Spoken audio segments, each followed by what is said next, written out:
Hello friends, welcome back to my channel. మనం book of Job last chapter, that is chapter number 42 discuss చేయడానికి వచ్చాం. ఇప్పటివరకు మనం 41 ఎపిసోడ్స్లో 41 చాప్టర్స్ డిస్కస్ చేసాం. ఈ ఫైనల్ ఎపిసోడ్ని నేను 3 పార్ట్స్గా డివైడ్ చేస్తున్నాను. The first part is the revolution part. The second part is restoration of job, what we learned about the book of job. అసలు నేను ఈ బుక్ ఆఫ్ జాబ్ చాప్టర్ని యూట్యూబ్లో డిస్కస్ చేయడానికి రీజన్ ఏంటి అంటే, మీరు అబ్జర్వ్ చేసినట్లయితే ప్రతి చాప్టర్కి నేను టైటిల్ పెట్టినప్పుడు ఎల్ఈ అని పక్కన ఎపిసోడ్ నెంబర్ వేస్తున్నాను. ఎల్ఈ అంటే నా లాంగ్వేజ్లో లెంట్ ఎపిసోడ్. చాలామంది Christian believers Lent season follow అవుతారు. ఈ గుడ్ ఫ్రైడేకి ముందు 40 డేస్ అనేవి లెంటల్ డేస్కి పరిగణించి శ్రమ దినాలు అంటారు తెలుగులో. యేసుప్రభు బాప్తిజం తీసుకున్న తర్వాత, యేసుప్రభు బాప్తిజం పొందిన తర్వాత డెవిల్ చేత శోధింపబడుతూ 40 రాత్రులు పగళ్ళు ఉపవాసం ఉండి శ్రమలను అనుభవించాడు. ఆ శ్రమలకి సాదృశ్యంగా ఈ గుడ్ ఫ్రైడేకి ముందు 40 రోజులు, నిజానికి 46 రోజులు, ఆ భస్మ బుధవారం నుంచి 46 రోజులు ఈస్టర్ సండే వరకు ఈ శ్రమ దినాలుగా పరిగణిస్తారు. ఇది కొంతమంది బిలీవ్ చేస్తారు, కొంతమంది దానికి సంబంధం లేదంటారు. వాట్ ఎవర్, శ్రమ దినాలు అనే వర్డ్ నేను క్యాచ్ చేశాను కాబట్టి బైబిల్లో శ్రమలు అనగానే అందరికీ గుర్తొచ్చేది ఎవరు? యోబు. నీతిమంతుడైన యోబే శ్రమలు అనుభవించినప్పుడు మనమెంత అని అందరూ చెప్పుకుంటూ ఉంటారు. అటువంటి యోబు యొక్క జీవిత చరిత్ర గురించి ముందు నాకు తెలుసుకోవాలనిపించింది. నేను తెలుసుకుంటూ అందరితో షేర్ చేయాలి అనే బుద్ధి నాలో పుట్టడం వల్ల ఫిబ్రవరి 18 నుంచి 42 ఎపిసోడ్స్ ఉన్నాయి. 40 రోజులకి ఫాస్టింగ్ డేస్కి మ్యాచ్ అయ్యాయి కాబట్టి నేను ఫాస్టింగ్ చేస్తూ, ఆ బైబిల్ స్టడీ చేస్తూ అందరితో షేర్ చేసుకోవాలి అనే ఆలోచన నాలో రావడమే కాకుండా మొదటి ఎపిసోడ్ నుంచి ఈ 42 ఎపిసోడ్ వరకు కూడా కన్సిస్టెంట్గా నేను వీడియోస్ అప్లోడ్ చేయడానికి దాని వెనక ఒక సంకల్ప బలం ఉంది. ఏంటంటే, నేను మొదలుపెట్టిన ఈ కార్యం అనేది నా సొంత విషయం కాదు అని నేను భావించడం వల్ల మాత్రమే ఇది ఇలా కంటిన్యూ చేయగలిగాను. ఈ కంటెంట్ డెలివరీ చేయడంలో సక్సెస్ అయ్యానని అనుకుంటున్నాను.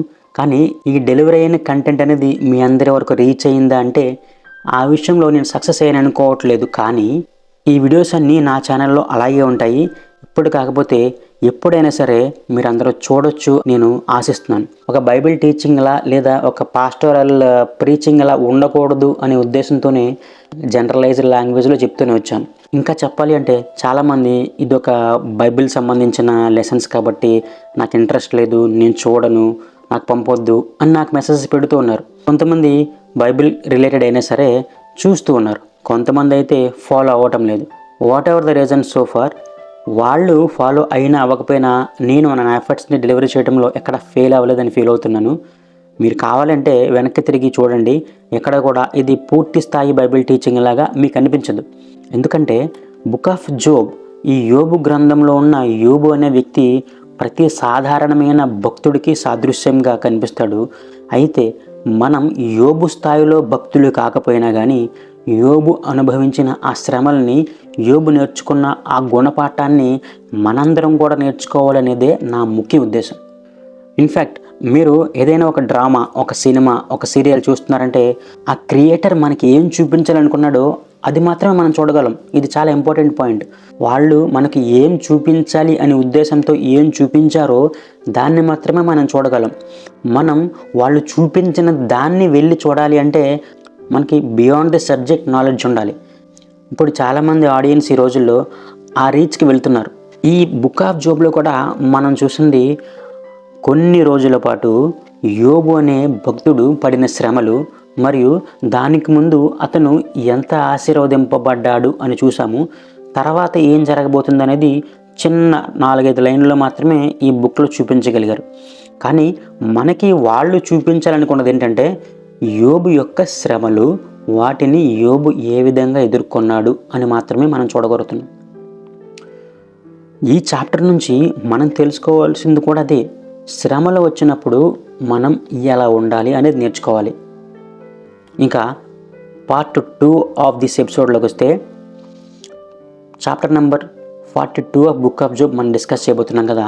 ఇప్పటివరకు ఏం జరిగింది? యోబు అనే భక్తుడిని సమృద్ధిగా ఆశీర్వదించడం వలన మాత్రమే ఆయన నీకు భక్తుడిగా నీకు లోబడున్నాడు. ఒక్కసారి అతని ఆస్తిపాస్తులన్నీ వెనక్కి తీసుకుంటే అతడు నిన్ను దూషిస్తాడు. అంటే ఒక బెనిఫిషరీ అనేవాడు తనకు వచ్చే బెనిఫిట్స్ని బట్టే తన ప్రొవైడర్ని ప్రేమిస్తే ఎలా ఉంటుంది అనేది ఇక్కడ మనం నేర్చుకోవాలి. సాతాను చెప్పిన మాటలకి దేవుడు అంగీకరించలేదు. నువ్వు కావాలంటే తన బెనిఫిట్స్ అన్నీ వెనక్కి తీసేయి, స్టిల్ తను నన్ను లవ్ చేస్తాడు అని నేను నిరూపిస్తా అని దేవుడు సాతానికి రివర్స్ ఛాలెంజ్ చేశాడు. దానికి తగ్గట్టుగానే యోబు తన ఆస్తుల్ని, తన కుటుంబాన్ని, తన ఆరోగ్యాన్ని కోల్పోయాడు. అలాంటి సందర్భంలో యోబు యొక్క స్టేట్ ఆఫ్ మైండ్ ఎలా ఉంది, తన చుట్టూ ఉన్నవారు యోబుని ఏ విధంగా ట్రీట్ చేశారు, యోబు దానికి ఎలా రెస్పాండ్ అయ్యాడు, ఎలా దేవుణ్ణి క్వశ్చన్ చేశాడు అనే దాన్ని ఇప్పటివరకు మనం చూసాము. ఇప్పుడు చాప్టర్ నెంబర్ 42 ద ఫైనల్ చాప్టర్లో యోబు ఎలా రియాక్ట్ అవుతున్నాడు అనేది మనం కొన్ని పాయింట్స్లో డిస్కస్ చేద్దాం. ఇది రెస్టోరేషన్ ఆఫ్ జోబ్ అని చెప్పొచ్చు, అలాగే రియలైజేషన్ ఆఫ్ జోబ్ అని కూడా చెప్పొచ్చు. యోబు తన చేసిన తప్పుల నుంచి ఏ విధంగా రియలైజ్ అయ్యాడని చూడాలి. అసలు యోబు చేసిన తప్పు ఏంటంటే దేవుడి యొక్క నాలెడ్జ్ని, కెపాసిటీని అర్థం చేసుకోలేకపోవడమే. యోబు ఇలా రెస్పాండ్ అవుతున్నాడు. నీవు సమస్త క్రియలను చేయగలవాడవనియు, నీవు ఉద్దేశించినదేది నిష్ఫలము కానేరదనియు నేనిప్పుడు తెలుసుకుంటుని. జ్ఞానము లేని మాటలు ఆలోచనను చంపునని, నా బుద్ధికి మించిన జ్ఞానము నేను అర్థం చేసుకోలేకపోయానని రియలైజ్ అయ్యాను దేవా అని చెప్పి యోబు దేవుడి ముందు తన తప్పు ఒప్పుకున్నాడు.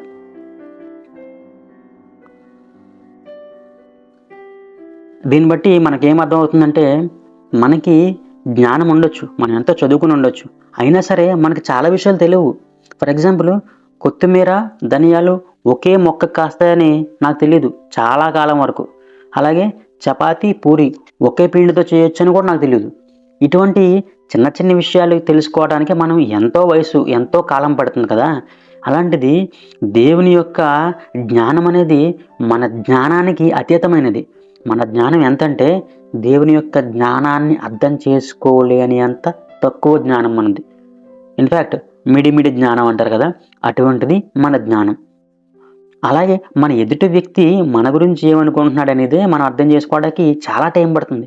ఎందుకంటే ఎవరైనా వాళ్ళు మనకి ఏం చూపిస్తారో అదే చూడగలం, లేదా వాళ్ళ మనసులో ఏముందో మనం తెలుసుకోవాలి అంటే మనం వాళ్ళ మనసులో దూరి ఆలోచించాలి. అంత చెయ్యాలి అంటే దాని యాక్యురసీ కూడా చాలా తక్కువ ఉంటుంది. మనం ఎదుటి వ్యక్తి గురించి ఏ రకంగా ఆలోచిస్తాము, ఎప్పుడు ఎటువంటి పరిస్థితుల్లో మన మనసు ఎలా మారిపోతుందో మనకే తెలియనప్పుడు మన యొక్క ఉద్దేశాన్ని అవతల వ్యక్తి గ్రహించి ఒక అభిప్రాయంగా ఏర్పరచుకోవడం, ఆ అభిప్రాయం శాశ్వతం అనుకోవడం కూడా మన అమాయకత్వమే. ఎందుకంటే ఎవరు ఎప్పుడు ఏ రకంగా ఉంటారనేది ఎవరికి తెలియదు. దేవుడు మనకిచ్చిన జ్ఞానమును మనం సరిగ్గా ఉపయోగించుకోకపోతే ఇలాగే ఉంటుందన్నమాట. అప్పుడు యోబు దేవునితో ఇలా అంటున్నాడు, వినికిడి చేత ఇంతకాలము నేను నీ గురించి తెలుసుకున్నాను కానీ ఇప్పుడు స్వయంగా నిన్ను చూస్తున్నాను కళ్ళారా అన్నాడు. దీని యొక్క లిటరల్ మీనింగ్ బట్టి ఇంతకాలం నేను నీ శబ్దమును మాత్రమే విన్నాను, ఇప్పుడైతే కళ్ళారా చూస్తున్నానని. కానీ నాకు అర్థమైన విషయం ఏంటంటే, బైబిల్లో ఉన్న ఒక వాక్యం ప్రకారం దేవుణ్ణి ఎవరో కూడా వారి సొంత కళ్ళతో చూడలేరు, చూసి బ్రతకలేరంట. దాని ప్రకారం చూస్తే ఇక్కడ మీనింగ్ ఎలా వస్తుంది అంటే, ఇంతకాలం నేను దేవుడు అంటే ఒక ఒపీనియన్తో ఉన్నాను. ఓకే, దేవుడు అన్ని ఆశీర్వాదాలు ఇస్తాడు, గివ్ అండ్ టేక్ పాలసీ ఉంటుంది. మనం దేవుడికి కృతజ్ఞత భావంతో, భక్తి భావంతో ఉంటే దేవుడు మనల్ని దీవిస్తాడు, మనల్ని బాగా చూసుకుంటాడు అని ఉన్నాను. కానీ ఇప్పుడైతే బియాండ్ మై నాలెడ్జ్, నీ నాలెడ్జ్ ఉందని నేను గ్రహించిన తర్వాత కనులారా చూసినంత పని అయింది అని యోబు తన యొక్క రియలైజేషన్ని ఎక్స్ప్రెస్ చేశాడు. నన్ను నేను అసహించుకొని బూడిదలో కూర్చుని పశ్చాత్తాపడుతున్నానని చెప్పాడు. ఇక్కడ మనం యోబు యొక్క రియలైజేషన్తో పాటు యోబు యొక్క రిపెంటెన్స్ని కూడా చూడొచ్చు. యోబు తను చేసిన తప్పుల్ని ఒప్పుకొని దేవుని ముందు ఎక్స్ప్రెస్ చేశాడు, పశ్చాత్తాపడ్డాడు. దీన్నే రిపెంటెన్స్ అంటారు. ఇప్పుడు దేవుడు యోబు యొక్క ఫ్రెండ్స్తో ఇలా అంటున్నాడు. యోబు యొక్క ఫ్రెండ్స్ ఎవరు? Eliphaz, బిల్దాద్, Zophar. మీ ముగ్గురు కూడా నాకు సపోర్ట్గా మాట్లాడతాను అనుకున్నారు తప్ప యోబు యొక్క నీతిని మీరు అవమానించారు. కాబట్టి మీరు నాకు సాక్రిఫైస్ చేయాల్సి ఉంది, అంటే బలి అర్పించాల్సి ఉంది. అసలు సాక్రిఫైస్ అనే పదానికి మీనింగ్ ఏంటంటే త్యాగం చేయడం. అప్పటి కాలంలో దేవుడు తన భక్తులకు ఇచ్చిన ఆస్తిపాస్తుల్లోంచి మేలైనది, శ్రేష్టమైనది తిరిగి దేవునికి ఇవ్వాలి. తనకి ఇష్టమైనది దేవునికి అర్పించడమే త్యాగం, అదే బలి. ఆ బలి అర్పించడం వల్ల వాళ్ళు తప్పు తెలుసుకుని వాళ్ళకి ఇష్టమైనది వదులుకున్నారు దేవుడి కోసం అని దేవుడు వారి తప్పుల్ని క్షమించేవాడు. అలాగే యోబుకి ఏమి ఇన్స్ట్రక్షన్స్ ఇచ్చాడంటే, నీవు నీ ఫ్రెండ్స్ గురించి ప్రార్థన చెయ్యన్నాడు. దేవుడు చెప్పినట్టుగానే ఈ ముగ్గురు దేవుడు కోరిన బలి అర్పించారు. అలాగే యోబు ఫ్రెండ్స్ గురించి దేవుని దగ్గర ప్రార్థించాడు. ఇది జరిగిన తర్వాత ఏమైందంటే జోబ్స్ రిస్టోరేషన్ జరిగింది. అంటే దేవుడు తిరిగి మరలా యోబుని ఆశీర్వదించాడు. యెహోవా అతని క్షేమస్థితిని మరలా అతనికి దయచేసెను, మరియు యోబు పూర్వము కలిగిన దానికంటే రెండింతలు అధికముగా యెహోవా ద్వారా పొందెను అని ఉంది. పూర్వము కలిగిన దానికంటే అంటే దేవుడు యోబుకి పూర్వకాలంలో ఏమి ఆస్తిపాస్తులు అనుగ్రహించాడు? మనం వెనక్కి వెళ్ళి చూస్తే 3000 ఒంటెలు, 1000 గాడిదలు ఉండేవి. ఇప్పుడు యోబుకి దేవుడు 14,000 గొర్రెలు, 6,000 ఒంటెలు మరియు 2,000 గాడిదల్ని ఆస్తిగా అనుగ్రహించాడు. అలాగే యోబు కోల్పోయిన తన 7 కుమారులు, 3 కుమార్తెలు ఉండేవారు కదా, మరలా 7 కుమారులు, కుమార్తెల్ని దేవుడు యోబుకి అనుగ్రహించాడు. మరి గొర్రెలు, ఒంటెలు, గాడిదలు డబల్ అయ్యాయి కదా, మరి పిల్లలు ఎందుకు డబల్ కాలేదు అంటే ఇక్కడ చిన్న లాజిక్ చెప్పాలి. యోబు మొదటి అధ్యాయంలో తన పిల్లల్ని ఎప్పటికప్పుడు గెట్ టుగెదర్లా పార్టీ అరేంజ్ చేస్తూ దేవునికి కృతజ్ఞాస్తుతులు అర్పించే విధంగా వారిని దేవుని మార్గంలో పెట్టాడు. దానివల్ల వారు నీతిమంతులుగానే చనిపోయారు. నీతిమంతులు చనిపోయిన తర్వాత ఎక్కడికి వెళ్తారు? దేవుని దగ్గరికి వెళ్తారు. అంటే వాళ్ళకి మరణం లేదు. మరలా మరొక 10 మంది పిల్లల్ని దేవుడు యోబుకు అనుగ్రహించడం ద్వారా తన 20 మంది పిల్లలు కూడా ఉన్నట్టే దాని అర్థం. ఇంకొకటి, యోబు యొక్క భార్య యోబును నిందిస్తూ దేవుని దూషించమని పాపం చేసింది. అయినా సరే దేవుడు యోబు యొక్క పిల్లల్ని కోల్పోయేలా చేశాడు తప్ప యోబు యొక్క భార్యని ఏమీ చేయలేదు. ఇక్కడ 2 విషయాలు గమనించాలి. యోబుని మరలా ఆశీర్వదించే ఉద్దేశం ఉంది కాబట్టి, వారికి పిల్లలు కలగాలి కాబట్టి యోబు యొక్క భార్య ఇంకనూ బ్రతికే ఉందని, అదేవిధంగా యోబు యొక్క నీతిని బట్టి యోబు యొక్క భార్య క్షమించబడిందని మనం అర్థం చేసుకోవాలి. యోబు యొక్క రిస్టోరేషన్లో ఒక గ్రాండ్ పార్టీ జరిగింది. దానికి యోబు యొక్క బంధువులు, స్నేహితులు అందరూ అటెండ్ అయ్యారు.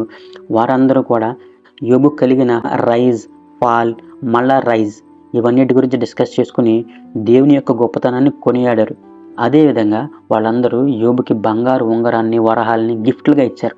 ఇప్పుడు మనం ఏదైనా పార్టీకి వెళ్ళినప్పుడు మనం గిఫ్ట్ తీసుకెళ్తాం కదా, అలా అన్నమాట. తర్వాత ఇక్కడ యోబు యొక్క 3 కుమార్తెల గురించి ప్రస్తావన ఉంది. యోబు యొక్క 3 కుమార్తెలు పేరు మరియు వారి అందచందాల గురించి దేవుడు ఇక్కడ మెన్షన్ చేశాడు. యోబు యొక్క మొదటి కుమార్తె పేరు ఎమీమా. జెమిమా రోడ్రిక్స్ క్రికెటర్ ఉంది కదా, జెమిమా అంటే ఏమీమా అనమాట. 2వ కుమార్తె పేరు కెజియా. యాక్చువల్గా మా మదర్ నేము చర్చ్లో కెజియా అనమాట. 3వ కుమార్తె పేరు కెరెం హప్పుకు. యోబు యొక్క ఈ 3 కుమార్తెలు ఆ కాలంలో ఆ దేశమంతటిలో సౌందర్యవంతులట. ఎంత అందమైన కుమార్తెలు యోబుకున్నారా అని జనమందరూ చెప్పుకునే విధంగా యోబుకి ఆధిక్యతను దేవుడు అనుగ్రహించాడు. చూడండి, అంతకుముందు యోబుకున్న ఆస్తిపాస్తులతో పాటు ఎక్స్ట్రాగా కూడా ఇక్కడ కొన్ని కాంప్లిమెంట్స్ అనేది యోబుకి వచ్చేలాగా దేవుడు అనుగ్రహించాడు.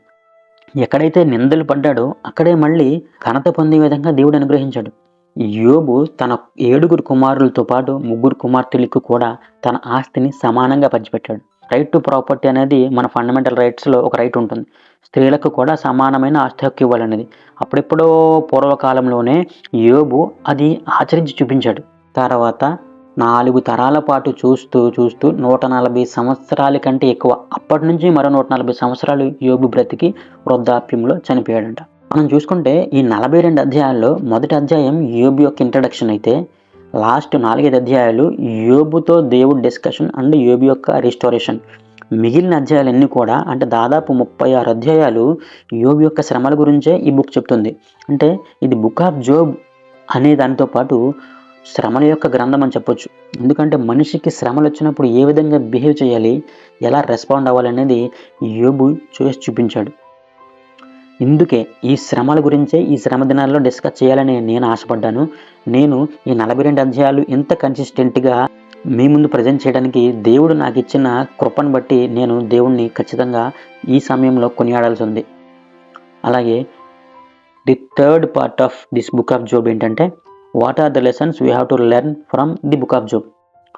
అవి మనం డిస్కస్ చేస్తే, మొదటిది మనకి శ్రమలు తప్పు చేసిన వారికి మాత్రమే కాదు అందరికీ కలుగుతాయి అనేది ఫస్ట్ విషయం. యోబు ఎటువంటి పాపం చేయకపోయినా సరే ఒక మహత్ కార్యం ద్వారా యోబు శ్రమల పాలయ్యాడు. అంటే యోబు యొక్క నిజాయితీని సాతాను ముందు దేవుడు నిరూపించాలని ఆశపడడం ద్వారా యోబుకు శ్రమలు కలిగాయి. అలాగే మనం ఎటువంటి తప్పు చేయకపోయినా సరే మనకి చాలా రకమైన ఇబ్బందులు కలుగుతాయి. ఒక సామెత ఉంటుంది చూసారా, కాచిన చెట్టుకే రాళ్ళ దెబ్బలని. మన దగ్గర ఫ్రూట్స్ ఉన్నప్పుడు ఆ ఫ్రూట్స్ని తీసుకోవడం కోసం మన మీదకి రాళ్ళు రువుతారు. ఆ ఫ్రూట్స్ని వాళ్ళు దొంగతనం చేయడం కోసం. దొంగతనం అనే కాదు, మన పిల్లలే ఒక్కొక్కసారి మనల్ని హింస పెడుతుంటారు మన ఆస్తిపాస్తులు తీసుకోవడం కోసం.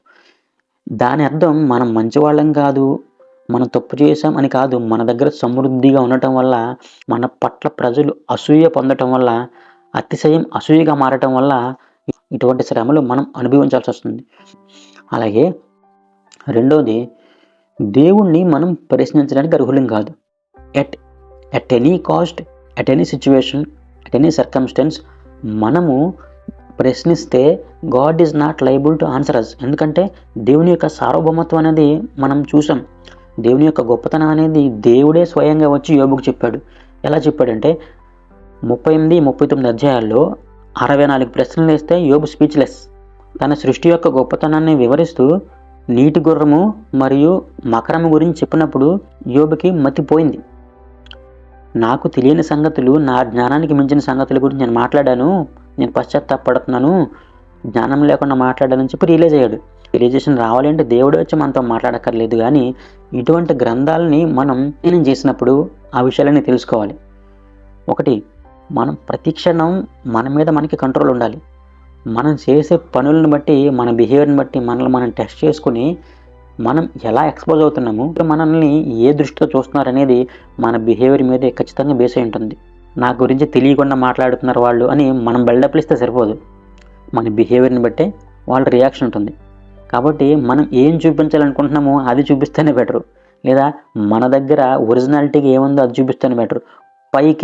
లోపలికి బాధ ఉంచుకుని పైకి సంతోషంగా ఉండటము, అలాగే లోపల సంతోషంగా ఉంచుకుని పైకి బాధగా ఉండటం, హిపోక్రసీ మెయింటైన్ చేయడం వల్ల అది ఏదో ఒక టైంలో మనకే నష్టం కలిగిస్తుంది. చాలామంది నేను హ్యాపీనెస్ మాత్రమే షేర్ చేసుకుంటాను, బాధని నాలోనే దాచుకుంటాను అని కబుర్లు చెప్తుంటారు. కానీ వాటి వల్ల కొంతమందికి మాత్రం ఉపయోగం ఉంటుందేమో, కొంతమంది మాత్రం నేను పొగుడుతారేమో. కానీ నీకు తెలియకుండా బ్యాక్గ్రౌండ్లో నీ గురించి చాలా తప్పుగా మాట్లాడుకుంటారు. అలా మాట్లాడుకుంటున్న విషయం నీకు తెలిసిన తర్వాత నువ్వు బాధపడేకంటూ కూడా నీ ఒరిజినాలిటీని ఎక్స్ప్రెస్ చేయడంలో, దాన్ని చూపించడంలో నువ్వు సక్సెస్ అవ్వగలిగితే నువ్వు తర్వాత ఏమనుకున్నా పర్వాలేదు, నా గురించి తెలియకుండా మాట్లాడుతున్నారు అని నిందలు నీకు ఉండవు. ఇక్కడ ఇంకో విషయం అర్థం చేసుకోవాల్సింది, ఎవరు కూడా మన గురించి ఖచ్చితంగా మాట్లాడటానికి వారికి మన గురించి ఏం తెలుసు అని. ఒపీనియన్స్ అనేవి ఎప్పుడూ కూడా మ్యాచ్ అవ్వాలని రూల్ లేదు. అందుకనే వాటిని అభిప్రాయాలు అంటారు. నిజాలు వేరు, అభిప్రాయాలు వేరు. మనం తెలుసుకోవాల్సిన మూడో అంశం ఏంటంటే, దేవుని జ్ఞానం వర్సెస్ మానవుడి జ్ఞానం. మనకి తెలిసినది చాలా తక్కువ, అయినా సరే మనకి చాలా తెలుసు అని మనం భ్రమపడుతూ ఉండడమే కాకుండా అది ఎక్స్ప్రెస్ చేయడానికి ట్రై చేస్తాం. మనకి ఎవరైనా ఒక విషయం చెప్పినప్పుడు అది ఆల్రెడీ మనకు నిజంగా తెలిసినట్లయితే వాళ్ళకి ఓకే, నాకు ఆల్రెడీ తెలిసింది, సరే థ్యాంక్ యూ ఫర్ షేరింగ్ అని చెప్పొచ్చు. ఎదుటివారు మనకి ఏదైనా విషయం చెప్పినప్పుడు అది మనకు పూర్తిగా వినడం ఇష్టం లేకపోతే నిజంగా రిజెక్ట్ చేయొచ్చు. అసలు వాళ్ళ మాటలు వినడానికి ఇష్టపడకుండా ముందు నేను చెప్పేది విను, వాళ్ళు ఏం చెప్తున్నారో కొంచెమైనా విని అప్పుడు వాళ్ళని ఆపాలి. అలా కాకుండా వాళ్ళు ఏం చెప్పబోతున్నారో నువ్వే ఊహించేసుకుని తిరిగి వాళ్ళని చెప్పనివ్వకుండా వాళ్ళని హర్ట్ చేయడం కంటే కూడా కొంచెం టైం తీసుకుని విని తిరిగి మాట్లాడటం అనేది బెటరు. అలా కాకుండా నాకంతా తెలుసు అనుకోవడమే పెద్ద తప్పు. చూసా, యోబు వంటి మహాభక్తుడు, దేవుడికి ఇష్టమైన యోబుకే దేవుని గురించి పూర్తి నాలెడ్జ్ లేదు, ఇంకా మనకి ఎలా ఉంటుంది? నెక్స్ట్ పాయింట్ ఏంటంటే గాడ్స్ సైలెన్స్. దేవుడు ఒక్కొక్కసారి సైలెంట్గా ఉంటాడు, ఒక్కొక్కసారి అంటే చాలాసార్లు సైలెంట్గా ఉంటాడు. దాని వెనక దేవుని యొక్క ఉద్దేశం మరేదైనా ఉండొచ్చు.